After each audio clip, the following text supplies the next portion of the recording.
છેલ્લા ઘણા સમયથી સતત બોટાદ ચર્ચાનો વિષય બન્યું છે. આમ તો ગુજરાતના રાજકારણમાં સતત બે મુદ્દાઓ ચર્ચામાં રહ્યા છે. બોટાદ ખેડૂતોનો જે પ્રશ્ન હતો એ અને ખાસ અત્યારે જે કેબિનેટનું વિસ્તરણ થવાનું છે તે પણ સતત ચર્ચાનો વિષય બન્યો છે. પરંતુ આજે સવારે આમ આદમી પાર્ટી જ્યારે રાજુ કરપડા અને પ્રવીણ રામ આંદોલન પર બેસવાના હતા તે પહેલા જ તેમની પોલીસ અટકાયત કરે છે અને આજે તે અમદાવાદ ખાતે આમ આદમી પાર્ટીના કાર્યાલય ખાતે જે દ્રશ્યો સર્જાયા હતા એ આખી પરિસ્થિતિ વિશે જ વિગતવાર વાત કરવી છે અને આખી જે પરિસ્થિતિ છે તેને સમજવા માટે આપણી સાથે જ જોડાઈ ગયા છે વરિષ્ઠ પત્રકાર સાગર પટેલ. સાગર, BS9 ટીવી ન્યૂઝમાં આપનું ખૂબ સ્વાગત છે. Thank you Bhagwati. જે પ્રમાણે સાગર છેલ્લા ઘણા દિવસથી બોટાદ છે સતત ચર્ચામાં રહ્યું છે ખેડૂતોનો પ્રશ્ન. આમ આદમી પાર્ટી જે પ્રમાણે મહાપંચાયત કરી હતી ને આખું ગુજરાત છે કહેવાય છે ભડકે બળી રહ્યું હતું. સૌથી પહેલા તો બોટાદમાં જે ઘટના બની છે શું કહેશો?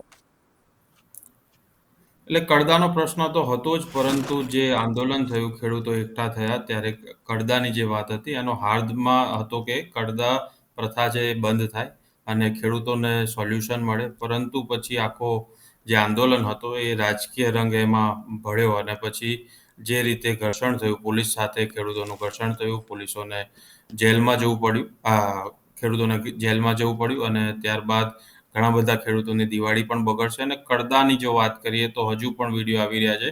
તો કડદાવાળી જે પરિસ્થિતિ છે એ તો એમને એમ છે.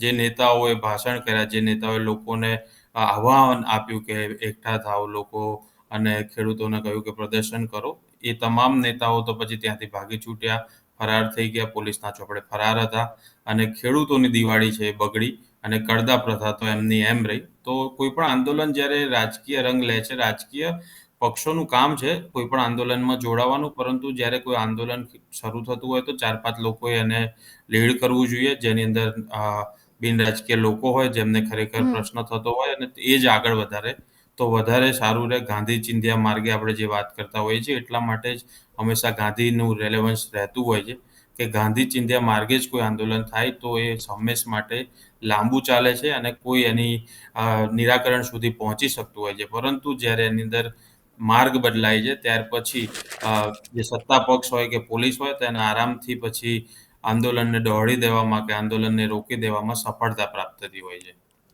જે સાગર, પણ જે બોટાદ ખાતે જે ઘટના બની, પોલીસે જે કામગીરી કરી એના ઘર્ષણ અને બધા જ દ્રશ્યો આપણે જોયા કે કેટલા ભયાનક દ્રશ્યો હતા. ઘણા સ્થાનિકો હતા જે નિર્દોષ હતા તેને પણ એની સજા ભોગવવી પડી, તેમની પણ દિવાળી બગડી છે. અને ખાસ ગાંધી ચિંધ્યા માર્ગની વાત કરવામાં આવે કે દરેક આંદોલન છે જ્યારે પરમિશન ન મળે ત્યારે પાર્ટીઓ છે એવું કહેતા હોય છે કે અમે ગાંધી ચિંધ્યા માર્ગે આંદોલન કરીશું.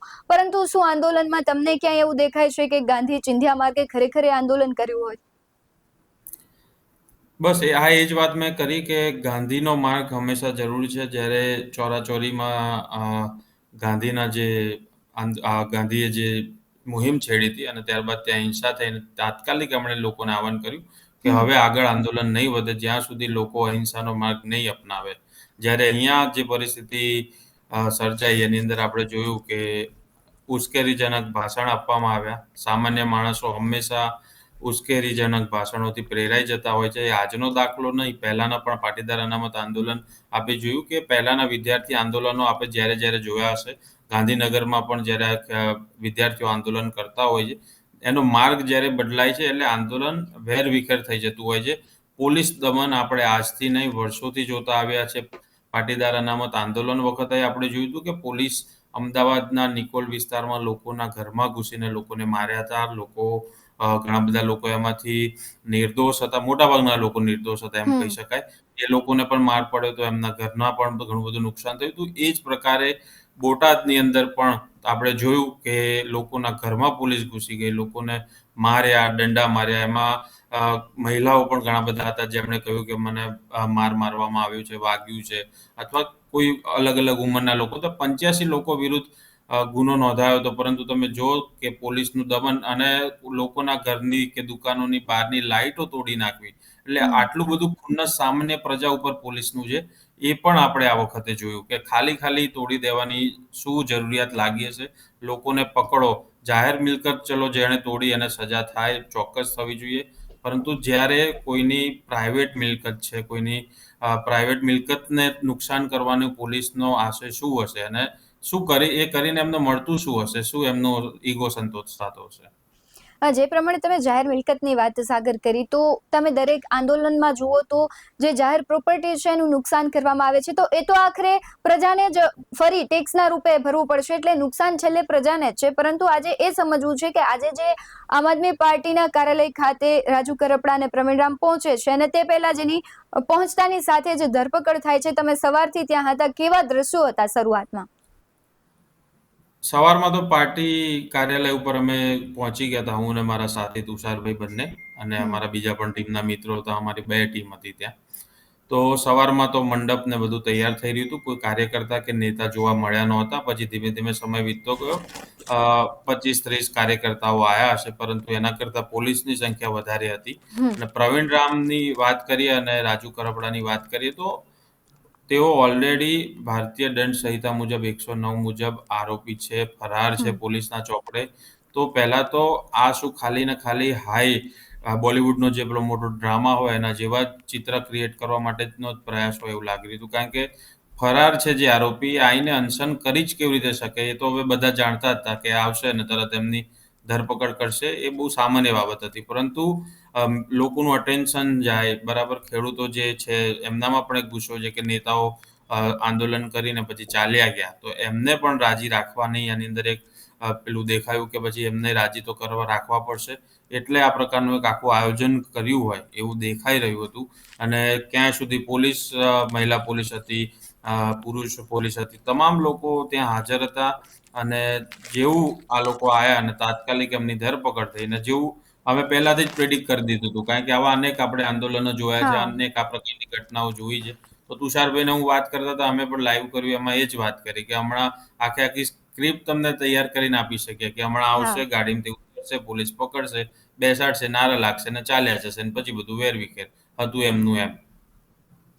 સાગર, ઘણી વખત એવું થતું હોય છે કે જ્યારે આપણે જોતા હોય છે કે કોઈ પાર્ટી વિશે તમે બતાવો અથવા પોલીસની કામગીરી પર તમે બોલો ત્યારે અલગ અલગ પ્રતિભાવો આવતા હોય છે, પરંતુ બોટાદની ઘટનામાં એવું હતું કે જ્યારે તે દિવસે મહાપંચાયતના દિવસે જે ધરપકડ કરવામાં આવે છે, અટકાયત કરવામાં આવે છે, ક્યાંક રાજુ કરપડા અને પ્રવીણ રામ છટકી જાય છે અને પોલીસ અહીંયા જ જે અમદાવાદમાં આજે આપણે જોયું કે પોલીસના ધાડે ઉતારવામાં આવે છે, ફરાર વ્યક્તિ આવે છે તો તેની અટકાયત કરવામાં આવે છે. એટલે પોલીસની કામગીરી ક્યાંક શંકાસ્પદ હોય તેવું નથી લાગી રહ્યું, કારણ કે આટલી મોટી ઘટનાઓ બોટાદમાં બનતી હતી, ખેડૂતો મોટી સંખ્યામાં હતા, તો પ્રશાસનને ખબર જ હોવી જોઈએ કે આ સ્થિતિ વણસશે અને એને કંટ્રોલ કરવા માટે આપણે તૈયારી દેખાડવી જોઈએ. અને જ્યારે વણસી ત્યારે તમે દ્રશ્યો જોયા કે સામાન્ય લોકોને મારવામાં આવતા હતા, અને ઓલા જે કહેવાય છે કે નેતાઓ જે છટકી ગયા હતા તેમના પર પણ સવાલ થઈ રહ્યા છે કે એ કેવી રીતના છટકી શકે.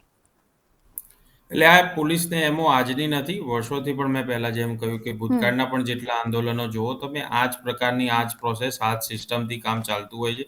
લોકો બેઠા હોય, પછી છમકલું થાય ને પછી પોલીસ કાર્યવાહી કરે, ગમે તેને ઉપાડે. આપણે આ તો ખાલી વાત આંદોલનની થઈ, આ સિવાય હમ પણ જ્યારે કોમી રમખાણોમાં જે ઘર્ષણ થતું હોય છે એમાં પણ આપણે જોઈએ કે શરૂઆતમાં માહોલ જે હોય ને પછી છે ને, અને પહેલા જે પ્રજાની પણ હું વાત કરું કે પબ્લિકને પહેલા બીજા જોડે થતું હતું ને ત્યારે હમ મજા આવતી હતી, પરંતુ પોતાના ઘર સુધી પહોંચ્યું, બરાબર. પહેલા વિદ્યાર્થીઓ ઉપર થયું, પહેલા મુસ્લિમો પર થયું, માઇનોરિટીઝ પર થયું, દલિતો પર અત્યાચાર થયા. આ દરેક વખતે તમામ લોકો ચૂપ રહ્યા, બરાબર છે. પછી ધીમે ધીમે પાટીદાર આંદોલનમાં થયું, વારો બધાનો આવવાનો હતો. આજે હવે ખેડૂતોનો વારો આવે. ખેડૂતોનો તો આ પહેલા બિચારા વર્ષોથી અલગ અલગ બાબતે સહન કરતા જ આવ્યા છે, આંદોલનો કરતા આવ્યા છે, અને હવે બધાના વારા પરથી ઘર સુધી પહોંચશે. આજ ખેડૂત છે, કાલે બીજા વેપારીઓ હશે, કોઈક દિવસ શિક્ષકો હશે, ડોક્ટર્સ હશે. જ્યારે જેનો વારો આવશે ને ત્યારે પછી એને સમજાશે કે આવું તો ખોટું થયું, અમારી જોડે જ આવું થયું. પરંતુ ભૂતકાળમાં જ્યારે કોઈની સાથે થયું ત્યારે એ બોલ્યા હતા,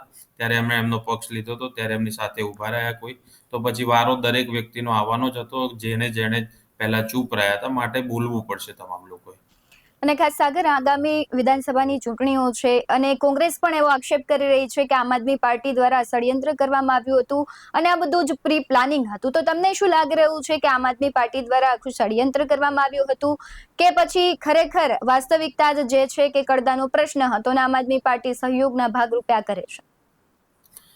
જો કોઈ પણ આંદોલન ચાલતું હોય ને ત્યારે પાર્ટીઓ તો સ્વાભાવિક છે કે રાજકારણ કરવા જ બેઠી છે. પોતાનું જ્યાં આગળ તેમને લાગતું હોય કે એમનું પલ્લું ભારી થશે, એટલે હમ ત્યાં પોતે ઘૂસવાનો પ્રયાસ કરતા હોય. એ બિન સચિવાલય આંદોલન પણ તમે જુઓ, ત્યારે તમામ પક્ષે એની અંદર આવીને વિદ્યાર્થીઓને સપોર્ટ કરવાના નામે આંદોલન હાથમાં લેવાના પ્રયાસ કર્યા હતા.